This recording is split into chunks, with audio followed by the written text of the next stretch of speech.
Local concerts, a big Bronx art show, Grammy nominations with New York connections, the Gotham Book Prize, and some fire Chinese food.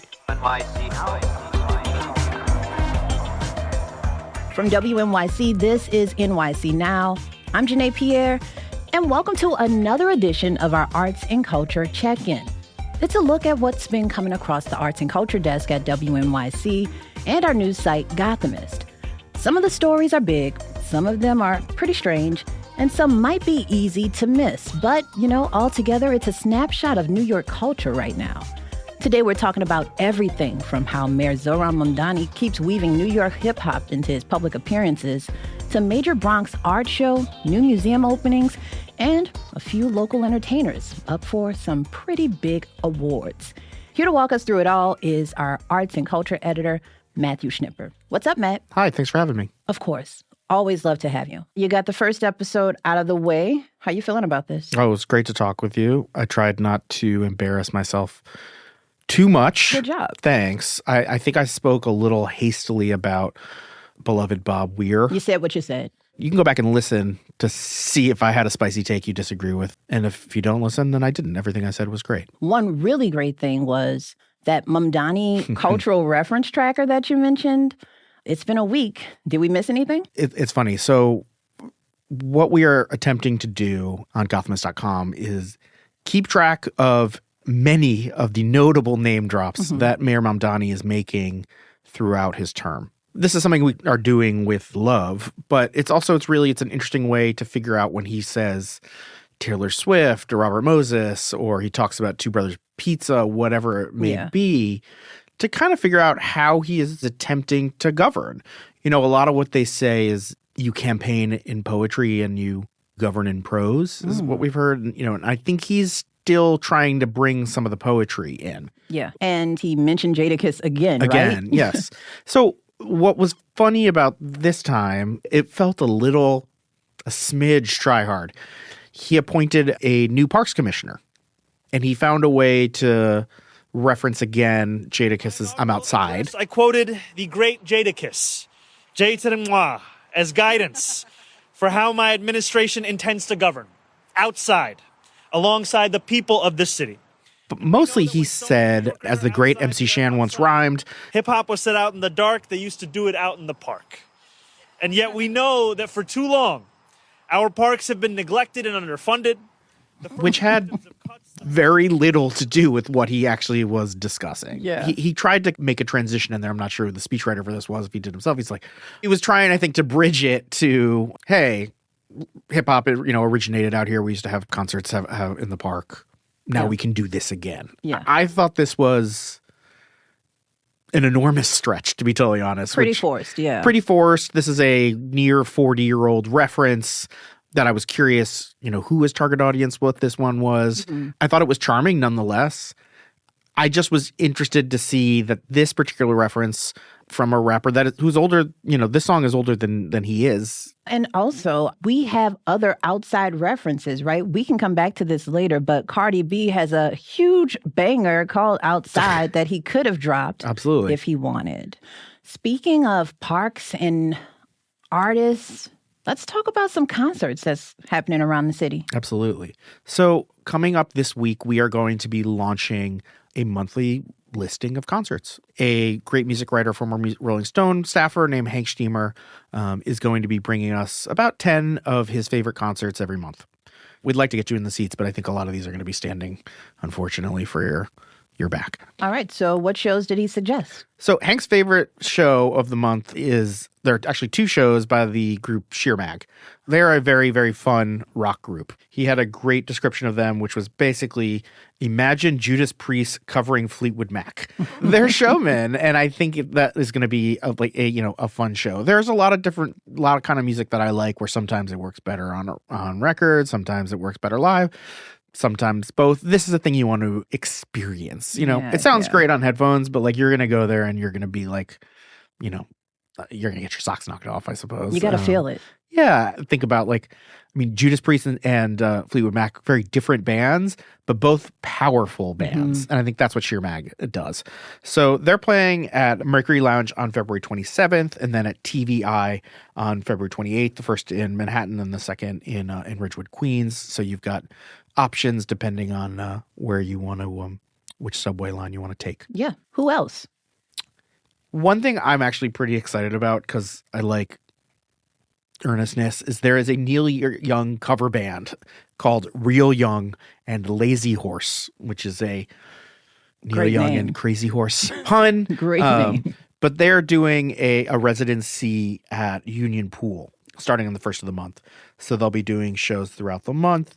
And I think that's going to be really fun. It's going to be laid back. Neil Young can be self-serious at times, but his music's pretty playful. There's going to be a lot of flannel, I am sure, at this event.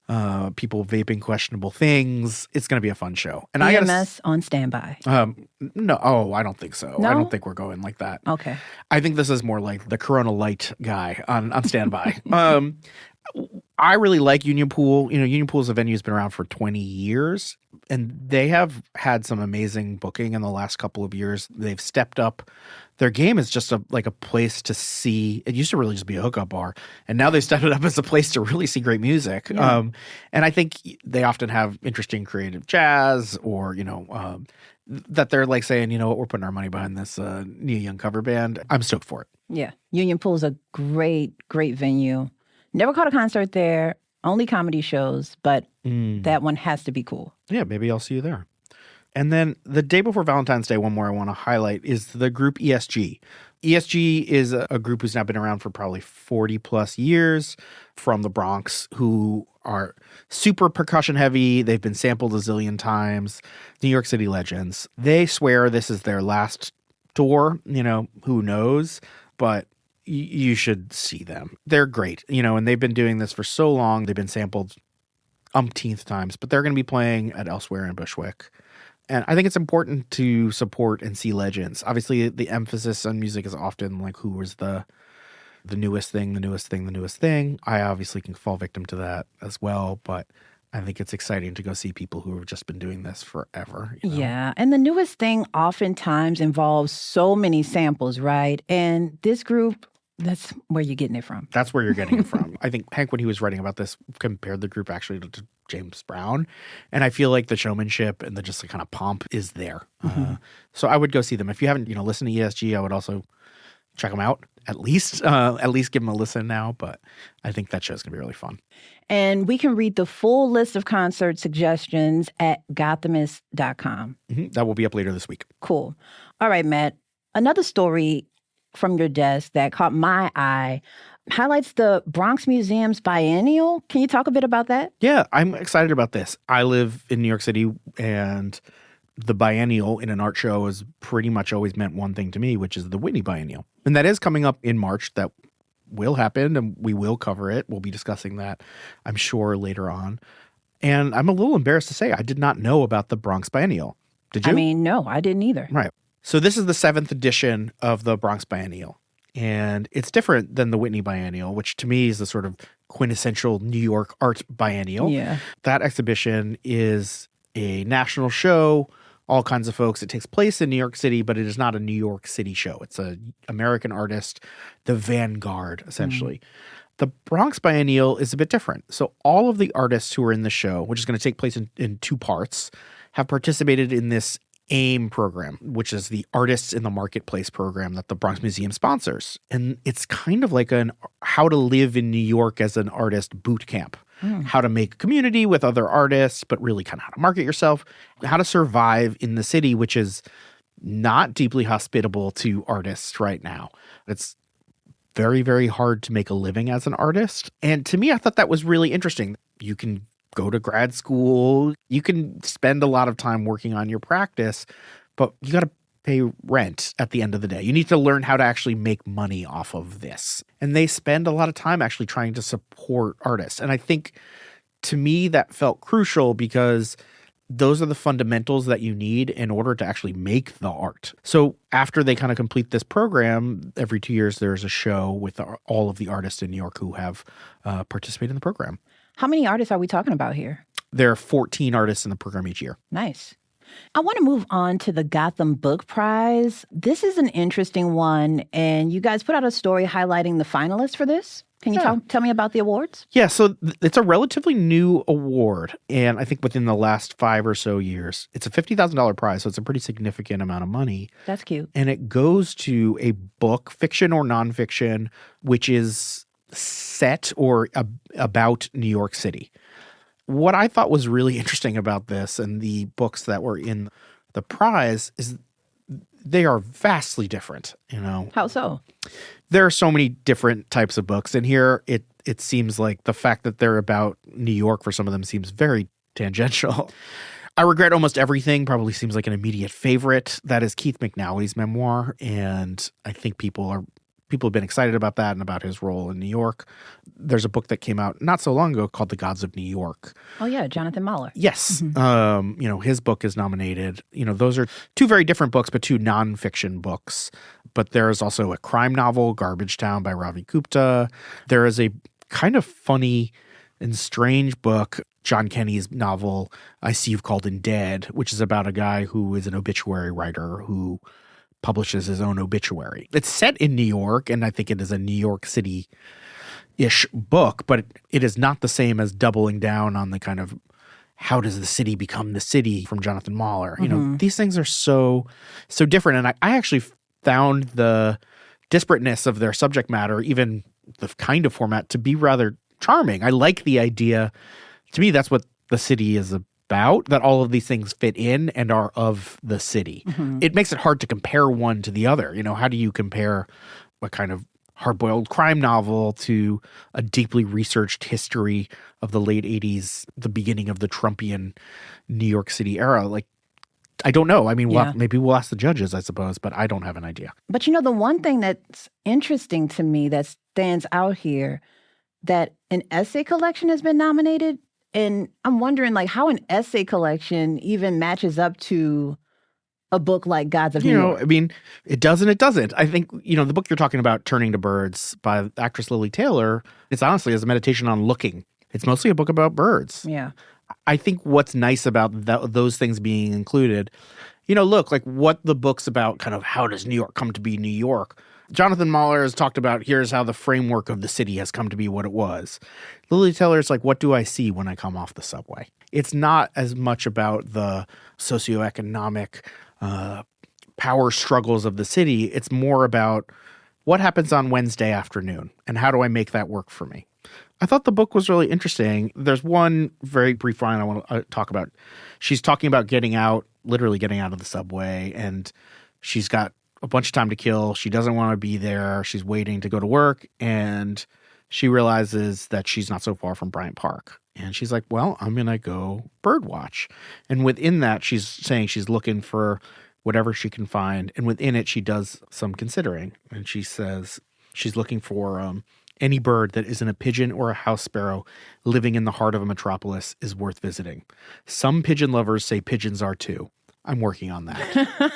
I love that. When you mentioned the book, I was like, why isn't this called Turning to Pigeons? And it's funny, how many times have you seen a pigeon and been like, that pigeon has a kind of screwed up leg, and that pigeon's the albino pigeon, and that pigeon is like, that one looks like an oil slick. I love so many pigeons. You see a lot of pigeons, and that I'm working on that. Like, that's a New York City book, Yeah. I love that idea that she's just like, I don't want these things, but you know what? These are part of my home, and maybe I could love them too. So look, is that the same thing as a book about the stock market crash? Like, no. But is it about New York? Yes. Definitely. All right, Matt, hold it right there. We're going to take a short break. We'll be right back.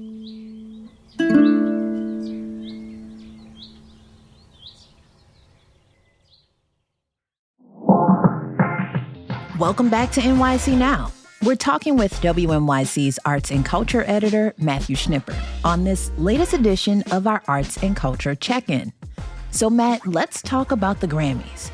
The big award show is coming up on February 1st, and there are a lot of New York connections, right? Weird ones, not the ones you expect. You expect there to be like David Byrne and Bruce Springsteen, well, he's from New Jersey, but like win 10,000 Grammy Awards, This is this was not a great New York City year for the Grammys in the way that you would think. Yeah.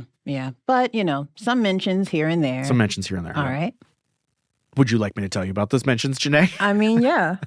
So some New Yorkers did get nominated for Grammys. I want to just be clear. Teyana Taylor, she won a Golden Globe. I think that's in her future. But yeah. Cardi B was nominated for a Grammy. Emmanuel Wilkins, who's nominated for the Best Alternative Jazz Album. We're way down on the list of categories here with that one, but shout out to him, who I see at my local coffee shop quite a lot. Great album, Blue Blood. Check that out. But I want to talk about one specific New York related Grammy nomination, if I can do that. Indulge me. Okay, so Addison Rae, who is very much not a New Yorker, was nominated for Best New Artist. If you don't know Addison Rae, she was a TikTok star doing kind of basic dances. Yeah, and now all of a sudden she has this song called New York that you're fully obsessed with. I am obsessed with this song. Addison Rae, who I believe lives in Los Angeles, has a song called New York. It's the opening song on her album, and it is among the, it's not a stupid song. It's just like if you described New York to someone who described it to someone who described it to someone who described it to someone who described it to someone who described it to someone, and that person lived in, in Tuvalu, they might think New York is a place where you go and there is partying and the Big Apple is fantastic. I'm like, that's as far as it goes. And she's just like, that is the New York she is living. She has come here. There is one proper noun referenced in this city of many places. It is not the Met. It is not LaGuardia. It is not Shea Stadium. It is the Bowery Hotel. She drops her bags at the Bowery Hotel. Why? And to me, I just was like, what a less New York place. The least New York place in all of New York City is the Bowery Hotel. And this song, she takes a black car to the Bowery Hotel, drops her bag, she goes out to the club and has a great time dancing in New York. Here's the kick drum in the club. And, it is a mystifying song, but I really came to listen to this song. I've listened to the song a lot of times. And I started to think, I think this is the New York she's experiencing. I think she's dropping her bags at the Bowery Hotel, and I think she's going out to the club, and I think she's having a great time. I think she loves New York, and her version of New York is not the one that I am living, and it is not the one that you are living. It's not mine. I don't think it's the one that any of our listeners are living, but it is real to her. And it made me think, just like Jonathan Mahler's book is New York, just like Lily Taylor's book is New York, I think her song, it's New York, There are pigeons, there are owls, there are eagles. They all are here. There is room for Addison Rae. Why she decided to start her album with the song, I have no idea. I found it to be naive a little bit. Mm-hmm. It's certainly not my favorite New York City song in the history of time, but I think it's real. This level of just kind of cluelessness about the city is real. And maybe what I need to do is accept that actually is what the city is to other people. Is there a lyric that just sits with you? You mean when she goes, love New York, love New York, love New York, love New York, love New York, love New York, love New York, it's my religion, love New York, love New York. That one? How about that one where she says she loves New York? Yep. That Drop does my it. bags at the Bowery Hotel. It's just like, oh my God. Kick drum, chew gum, love New York, love New York, love New York, love New York. So free, it's my religion, love New York. It's just like, I love it. It's great. And I know she wins this award. She's not going to go up and sing this song. Yeah. This is not the song people remember her for. This is a song I think all New Yorkers need, both to remind you that you live in a thing that to a lot of other people is a fantasy. And it's nice to know, even if you are not participating in that fantasy every day, in an active level, you are on a micro level. We're the pigeons, Yeah. We are the pigeons, but I think somebody is going to look kindly on us too one day, That's what this song is about to me. Well, Addison Rae's up for Best New Artist. Good luck. This one. Good luck, for sure. Now to the part that I am most looking forward to. Apparently, there's a new Chinatown, and it's in Long Island City? Yes. So Robert Siestema, who is a longtime food writer, who is just He's a real legend. He's also a character. He is a character and a half. I love the man.